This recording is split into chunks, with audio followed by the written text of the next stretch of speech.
Scrum versus Kanban. It's the classic showdown, right? If you're in the world of agile or project management, you've definitely heard the terms, you've probably seen the debates rage online. But what's the real story? Which one is actually the right tool for your team, for your project? Well, today, we're going to cut right through all that noise and find you an answer. Welcome to The Explainer. This show is brought to you by our friends at AgileWoW. They're on a mission to build communities and empower professionals just like you, really accelerating that learning curve. They're your trusted partner for all things Agile, Scrum, and even AI training and innovation. You can find out way more over at agilewow.com. So let's just get right to the heart of it. Scrum or Kanban? You've heard the names, you've probably seen the digital or maybe even physical boards. But what is the real fundamental difference between them? And, more importantly, how do you figure out which one is the right fit for your team's unique way of working? That is exactly what we are going to unpack today. All right, so to start, let's properly set the stage. Think of this as the agile arena, and let's introduce our two main contenders. Now, both of them are incredibly powerful, but you'll see they operate on some fundamentally different principles. First up in the ring is Scrum. Now, this is probably the most common agile framework you're going to run into out there. The key word you need to remember for Scrum is iterative. Teams work in these fixed-length cycles. We call them sprints, and they're usually about 2 to 4 weeks long. The whole point of each sprint is to deliver a small but valuable piece of working software. So yeah, it's kind of like a series of short, super focused races, each one with its own clear finish line. And in the other corner, we have Kanban. Kanban is all about one thing, continuous flow. So instead of having these distinct cycles like Scrum, the goal here is to create a smooth, totally uninterrupted process. The main tools you're going to use are visualizing your entire workflow and, this is crucial, limiting the amount of work that's in progress at any one time. So if Scrum is a series of races, a better way to think of Kanban is like a smoothly flowing river. Okay, so let's really dive into that. A river versus a series of races. Because that difference gets right to the very heart of their opposing philosophies. It really is all about how work is thought about and how it gets moved through the system from start to finish. This slide really just lays it all out, doesn't it? With Kanban's continuous flow, there's really no official start or end. Work just moves through the system as capacity becomes available. Scrum's the complete opposite. It's built on these very distinct, time-boxed sprints where a specific set amount of work has to get done. So you can see, it's a fundamental split. One is all about being continuous, the other is all about being iterative. Now this is maybe one of the most important distinctions to get your head around. It's how teams actually get work. See, Kanban is what we call a pull system. The team only pulls a new task from the backlog when they have the capacity for it. And that capacity is controlled by something called work in progress, or WIP limits. This is huge because it prevents the team from getting overloaded. Scrum, on the other hand, is a push system. The team commits to a whole chunk of work during sprint planning, and then they push like crazy to get it all done by the sprint's end. It creates incredible focus, for sure, but it can also create a lot of pressure. It's a key difference that really shapes the entire dynamic of the team. Now that we've got the philosophy down, let's get a little more practical. We're going to do a bit of a rapid-fire comparison of the key differences you'll actually see and feel day to day. Okay, first up, people and process. Scrum is what we call prescriptive. It has 3 very clearly defined roles: the product owner, the Scrum Master, and the development team.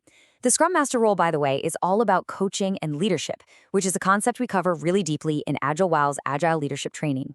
Scrum also has mandatory meetings or ceremonies, like the Sprint Retrospective. And speaking of which, for really powerful retrospectives, AgileWoW just launched a new tool called RetroPro. Now, Kanban is the exact opposite. It's incredibly flexible. There are no required roles, no required meetings. This means teams can just adapt it to whatever structure they already have in place. All right, let's talk about planning. In Scrum, you do all your planning right up front at the start of the sprint. The team estimates the work, often using something like story points, and then commits to a sprint goal. Kanban, though, takes a just-in-time approach.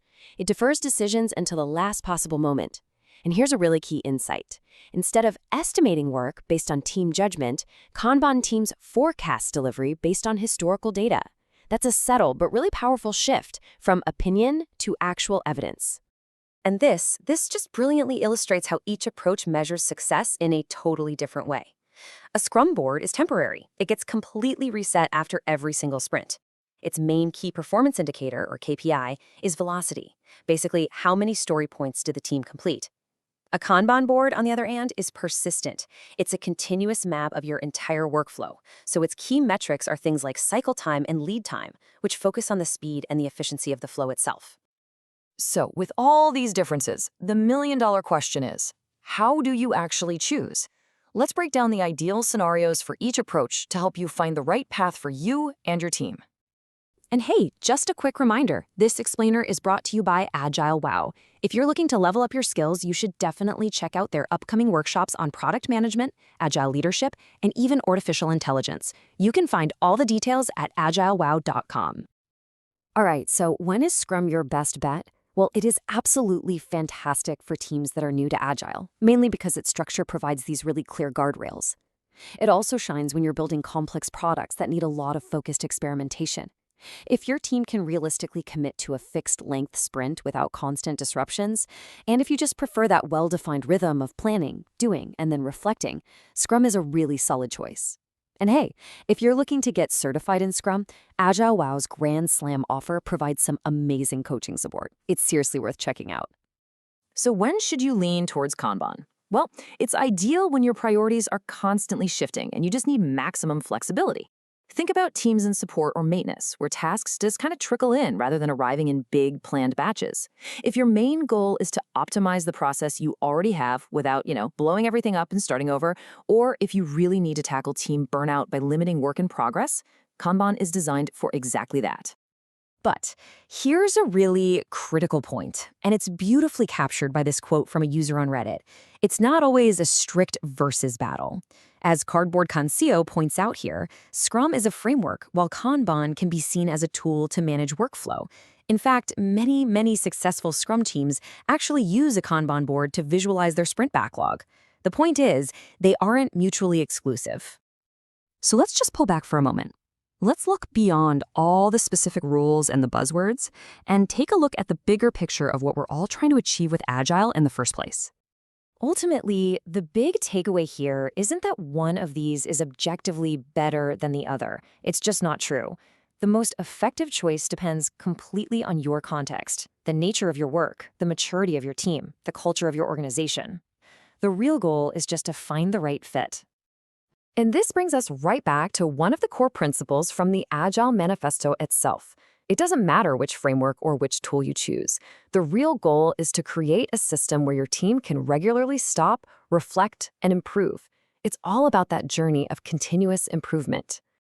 So I'm going to leave you with this question to take back to your team.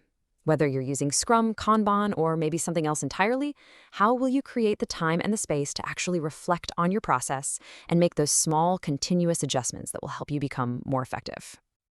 Thanks for watching this explainer, supported by AgileWoW. If you enjoyed this, please make sure to follow us and maybe share it with your team. And if you want to advance your own Agile journey, definitely check out AgileWoW's upcoming trainings and events at agilewow.com. For more details, you can also drop a note to support@agilewow.com. Until next time, stay agile and stay curious.